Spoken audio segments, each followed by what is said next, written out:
Sunday, March 19, 1944. Dear Kitty, yesterday was a great day for me. I had decided to talk things out with Peter. Just as we were going to sit down to supper, I whispered to him, "Are you going to do shorthand this evening, Peter?" "No," was his reply. "Then I'd just like to talk to you later." He agreed. After the dishes were done, I stood by the window in his parents' room a while for the look of things, but it wasn't long before I went to Peter. He was standing on the left side of the open window. I went and stood on the right side, and we talked. It was much easier to talk beside the open window in semi-darkness than in bright light, and I believe Peter felt the same. We told each other so much, so very, very much, that I can't repeat it all, but it was lovely. The most wonderful evening I have ever had in the secret annex. I will just tell you briefly the various things we talked about. First we talked about the corals and how I regard them quite differently now, and then about the estrangement between us and our parents. I told Peter about Mummy and Daddy and Margot and about myself. At one moment he asked, "I suppose you always give each other a good night kiss, don't you?" "One, dozens, why don't you?" "No, I have hardly ever kissed anyone." "Not even on your birthday?" "Yes, I have then." We talked about how we neither of us confide in our parents, and how his parents would have loved to have his confidence, but that he didn't wish it. How I cry my heart out in bed, and he goes up to the loft and swears. How Margot and I really only know each other well for a little while, but that, even so, we don't tell each other everything, because we are always together. Over every imaginable thing. Oh, he was just as I thought. Then we talked about 1942, how different we were then. We just don't recognize ourselves as the same people anymore. How we simply couldn't bear each other in the beginning. He thought I was much too talkative and unruly, and I soon came to the same conclusion, that I'd no time for him. I couldn't understand why he didn't flirt with me, but now I'm glad. He also mentioned how much he isolated himself from us all. I said that there was not much difference between my noise and his silence, that I loved peace and quiet too, and had nothing for myself alone, except my diary. How glad he is that my parents have children here, and that I'm glad he is here. That I understand his reserve now and his relationship with his parents, and how I would love to be able to help him. "You always do help me," he said. "How?" I asked, very surprised. "By your cheerfulness." That was certainly the loveliest thing he said. It was wonderful. He must have grown to love me as a friend, and that is enough for the time being. I am so grateful and happy. I just can't find the words. I must apologize, Kitty, that my style is not up to standard today. I have just written down what came into my head. I have the feelings now that Peter and I share a secret. If he looks at me with those eyes, that laugh and wink, then it's just as if a little light goes on inside me. I hope it will remain like that, and that we may have many, many more glorious times together. Your grateful, happy Anne.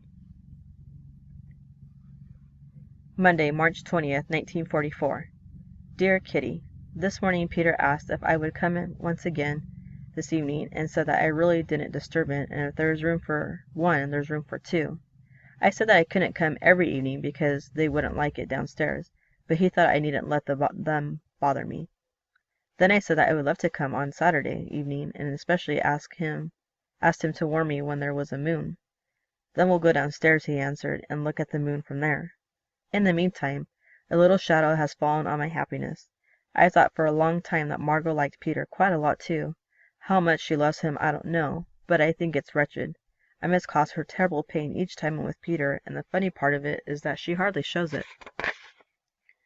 I know quite well that I'd be desperately jealous, but Margot only says I needn't pity her.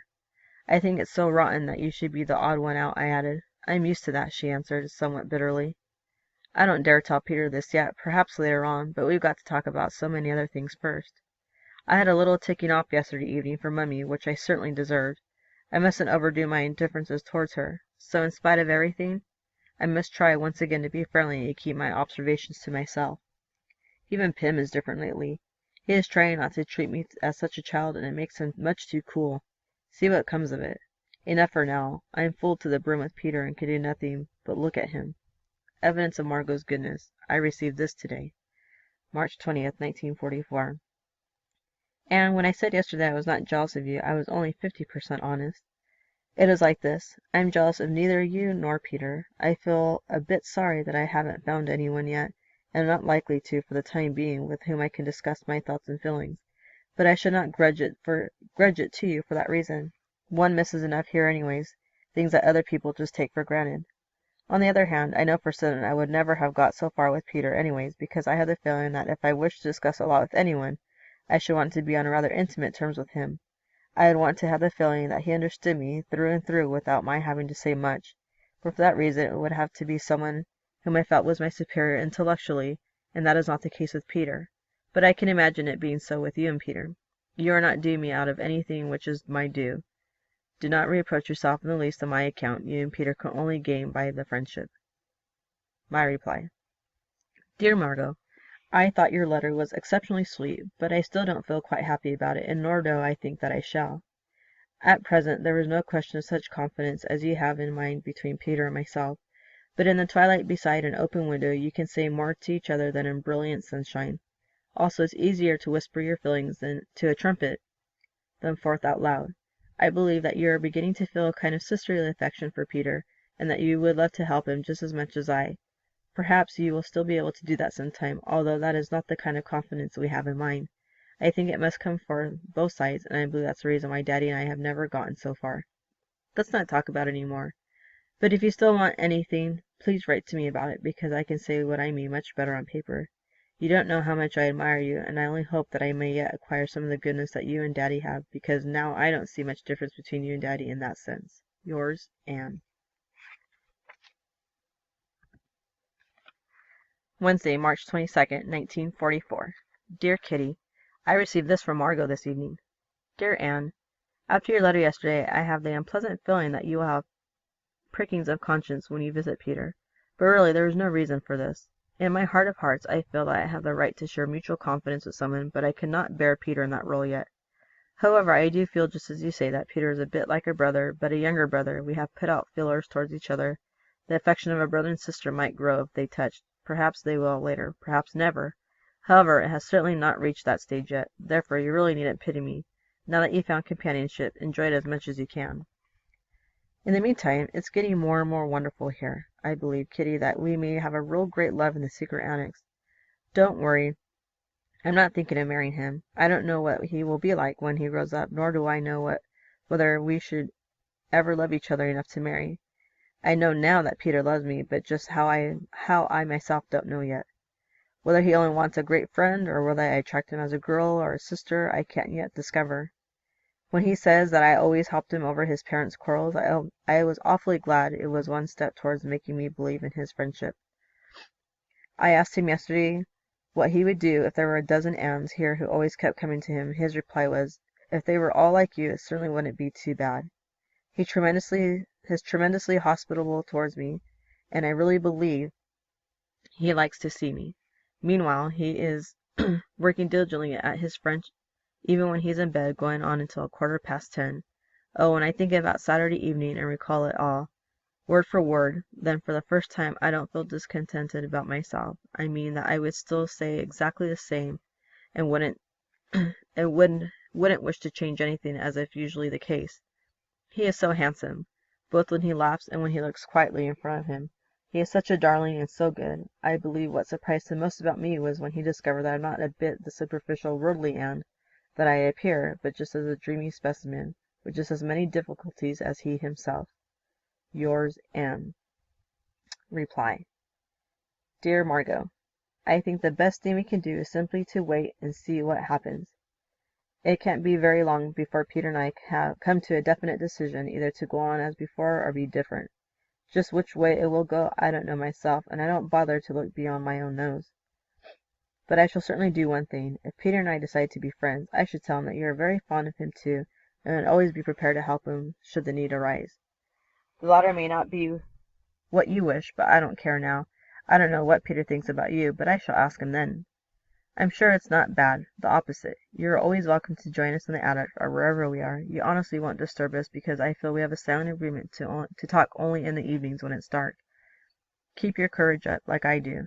Although it's not always easy, your time may come sooner than you think. Yours, Anne.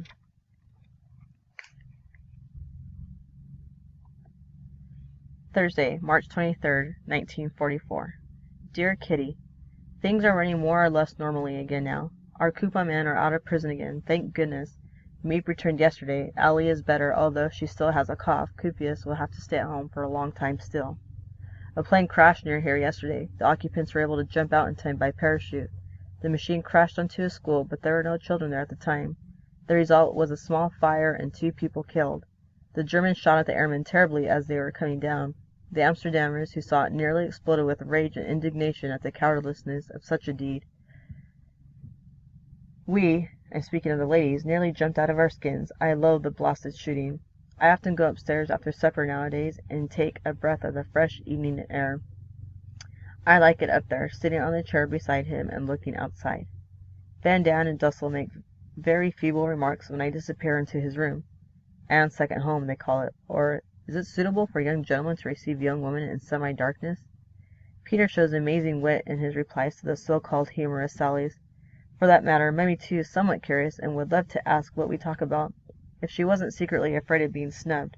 Peter says it's nothing but envy on the part of the grown-ups, because we are young and we don't pay much attention to their spitefulness. Sometimes he comes and gets me from downstairs, but he turns simply scarlet in spite of all the precautions, and can hardly get the words out of his mouth. How thankful I am that I don't blush. It must be a highly unpleasant sensation. Daddy always says I am prudish and vain, but that's not true. I'm just simply vain. I have not often had anyone tell me I was pretty, except a boy at school who said I looked so attractive when I laughed. Yesterday I received a genuine compliment from Peter, and just for fun I will tell you roughly how that conversation went. Peter so often used to say, "Do laugh, Anne." This struck me as odd, and I asked, "Why must I always laugh?" "Because I like it. You get such dimples in your cheeks when you laugh, and how do they come, actually?" "I was born with them. I've got one in my chin, too. That's my only beauty." "Of course not. That's not true." "Yes, it is. I know quite well that I'm not a beauty. I never have been and shall never be." "I don't agree at all. I think you're pretty." "That's not true. If I say so, then you can take it from me it is." Then I naturally said the same of him. I hear a lot from all sides about the sudden friendship. We don't take much notice of all this parental chatter. Their remarks are so feeble. Have the 2 sets of parents forgotten their own youth? It seems like it. At least they seem to take us seriously, if we make a joke and laugh at us when we are serious. Yours, Anne.